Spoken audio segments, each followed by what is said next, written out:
اب یہ ڈنگ مارا ہے مفتی صاحب نے، لیکن ہمیں کوئی نہیں، سرکار یہ وہ پلیٹ فارم ہے کہ اسے جو ڈنگ مارے گا نا وہ خود مر جائے گا۔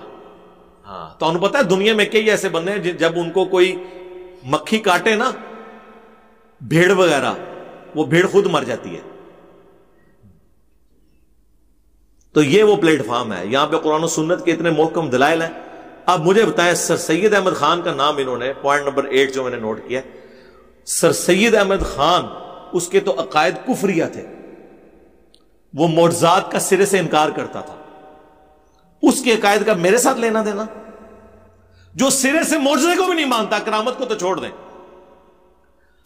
اب اس مضمون میں سر سید احمد خان کا نام لکھ کے یہ بتانے کی کوشش کی کہ جس طرح سر سید احمد خان ایک پڑھا لکھا آدمی تھا، گمراہ ہوا دین کے اعتبار سے۔ اب چونکہ مجھے انہوں نے اٹیک کرنا تھا نا کہ وہ ایک میکینیکل انجینئر ہے اور یہ کر رہا ہے، سر سید احمد خان نے تو قرآن کی آیات کے منہ میں اپنا لقمہ ڈال کے احادیث کا اور قرآن کے معجزات کا انکار کیا۔ اور ہم کیا کر رہے ہیں؟ آپ کے منہ سے آپ کے بابوں کے لقمے چھین کے قرآن و سنت کا شہد آپ کے منہ میں ٹپکا رہے ہیں۔ بلکہ اب تو ہم نے بندے بھی رکھ لیے ہیں، ایک بندہ آپ کا ناک پکڑتا ہے یوں کر کے، دوسرا تو انہوں جفی پاندا ہے، اور پھر میں خود وہ شہد ٹپکاتا ہوں آپ کے منہ میں۔ کیسے؟ کہ قرآن کی جب آیت کا نمبر آتا ہے، آیت لکھی ہوئی آتی ہے، حدیث کی کتاب اس کا نمبر آتا ہے، اس کا امیج بھی سامنے آ جاتا ہے۔ اب ایک کام رہ گیا ہے، وہ اللہ ہی صرف کر سکتا ہے کہ امام بخاری خود اپنی قبر مبارک سے نکلیں، اور جب میری ویڈیو آئے نا اور اس میں حدیث آئے 2812 عمار کو ایک باغی جماعت قتل کرے گی، عمار انہیں اللہ اور جنت کی طرف بلا رہے ہوں گے، وہ جماعت جہنم کی طرف بلا رہی ہوگی، تو امام بخاری اپنی حدیث خود آگے پڑھ دیں۔ اے کام رہ گیا جی۔ اس سے پچھلے والا سٹیپ تو ہم نے کر دیا کہ صحیح بخاری کا وہ حدیث ڈسپلے کروا دیا، یا امام مسلم قبر سے نکلیں اور وہ 240 نمبر حدیث اپنی بیان کریں کہ علی سے محبت نہیں رکھے گا مگر مؤمن، علی سے بغض نہیں رکھے گا مگر منافق۔ بس یہ کام رہ گیا۔ یہ آپ کس کے ساتھ یہ کمپیئر کر رہے ہیں؟ یہ سر سید احمد خان کے ساتھ انہوں نے کمپیئر کیا جان بوجھ کے، تاکہ لوگ کہ اچھا وہ تو معجزات کو نہیں مانتا تھا، وہ تو فرشتوں کو نہیں مانتا تھا، قرآن میں آئے ہوئے معجزات کا بھی وہ انکار کرتا تھا۔ اب مجھے بتائیں، ہم ان معجزات کا انکار کرتے ہیں؟ مفتی صاحب 8 سے 7-8 سال پہلے 1.5 گھنٹے کے 4 لیکچرز میں نے ریکارڈ کرائے ہیں۔ آپ کی ساری بریلویوں کی کتابیں بھی ملا لی جائیں، دیوبندیوں کی، اہل حدیث کی، اتنے معجزات اور کرامات صحیح سند سے جو قرآن و سنت میں آئے ہیں کسی نے بیان نہیں کیے جو میں نے بیان کیے ہیں۔ مسئلہ نمبر 131 ABCD، سورہ بنی اسرائیل کی ان آیات کے کانٹیکسٹ میں جو آپ نے اس میں کوٹ کی ہیں، وہ تو ہماری دلیل ہیں، اللہ کا شکر ہے۔ تو اب یہ انہوں نے، اور پھر اس میں وہ کہتے ہیں کہ کرامت اور معجزہ تو ہوتا ہی وہ ہے جو فزیکل فینومینا آف نیچر کو توڑ دے، خلاف عقل ہو۔ تو اس سے کس کو انکار ہے؟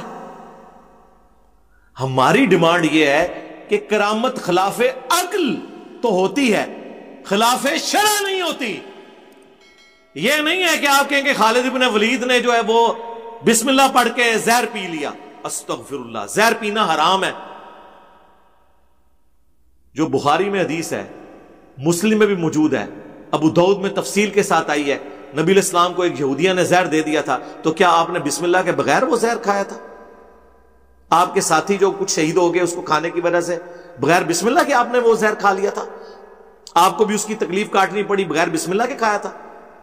ٹائم قیامت تک کہ مفتی صاحب جواب دینا ہے، کیا رسول اللہ پر ان کے صحابہ پہ تہمت لگا رہے ہو کہ انہوں نے بغیر بسم اللہ کے زہر کھایا تھا؟ انہیں پتہ بھی نہیں تھا، اور خالد ابن ولید کے اوپر جھوٹ باندھ دیا۔ مفتی صاحب وہ آپ ذرا ویڈیو میری پوری دیکھیں، میں نے ایک ایک چیز اس میں بیان کی ہے، اصولی بات کریں، ایک ایک چیز بیان کی ہے اور اس کا جواب دیں پوائنٹ ٹو پوائنٹ، اور ٹائم قیامت تک ہے مفتی صاحب۔ اور یہ جھوٹی باتیں ہماری طرف منسوخ کر رہے ہیں۔ آپ کا بزرگ چلے جناب وہاں سے بخارے سے اور چبارے پہ جا کے مریدنی کو، اب میں وہ نہیں جملہ بولتا، اس طرح کے خلاف شرع کام کرے، مریدنیاں کیچ کرے۔ ہاں ان کے مولویوں نے خود سنایا ہوا۔ اب یہ بھی نہیں کہہ سکتے کہ جی وہ تو عام وائز ہے، پاکستان لیول کے طارق جمیل صاحب کے ایکویلنٹ انہوں نے ایک بندہ اپنا لانچ کیا ہوا ہے، ثاقب رضا مصطفی صاحب، انہوں نے کئی بار سنایا ہے، اس میں الفاظ ہیں کہ وہ مریدنی سے کہنے لگے کہ تو منارے سے تجھے دھکا دیا، میں چل پڑا بخارا سے، ہاں، اور کہتے ہیں کہ اس کو پکڑ کر آرام سے نیچے اتار دیا۔ حضرت شاہ نقشبند بخاری علیہ رحمہ نقش بندیوں کے امام ہیں۔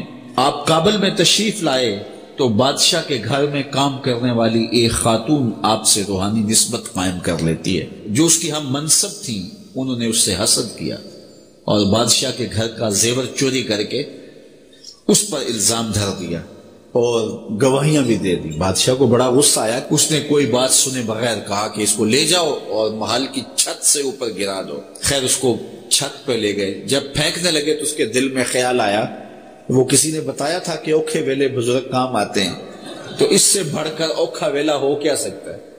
تو اس نے بخارے کی طرف منہ کر کے کہا، شیئا للہ چو گدائے مستمند المدد خواہم ز شاہ نقش بند، اور اتنے میں جلاد نے پیچھے سے دھکا دے دیا۔ جب وہ نیچے گئی تو حضرت شاہ نقشبند بخاری نے پکڑ کے آرام سے زمین پہ رکھ دیا۔ تو حیرت زدہ ہوگی، حضرت آپ کب آئے تھے؟ کہا تو از چبارہ آمدی من از بخارا آمدم، تو چبارے سے چل پڑی تھی، میں بخارے سے چل۔ یہ جو پکڑا ہے اس نے، اور پکڑ نہیں آیا تھا، اگر نگاہ مار کے اس نے لینڈ کرانا ہوتا وہ وہاں سے بھی ہو سکتا تھا۔ ہاں وہ پکڑ نہیں آیا سی۔ ان کرامت کرو گے تسی، غیر محرم عورتوں کو یوں کیچ کرنا، مریدنیوں کو، یہ کرامت ہے؟ اللہ کا خوف۔ ہو سکتا ہے آپ کہیں کہ انہوں نے بھی دستانے پہنے ہوئے تھے، ہاں، اور اس مریدنی نے برساتی پہنی ہوئی تھی، کو تھوڑا ریوائز ورژن کرو۔ اب یہ جو آپ لوگ ہنس رہے ہیں نا، اس کو کہتے ہیں دین کے مسلمات کا مذاق اڑاتے ہیں۔ اے مسلمات دے کہانیاں، اور ہمیں ملا رہے ہیں سر سید احمد خان کے ساتھ، اندازہ کرو۔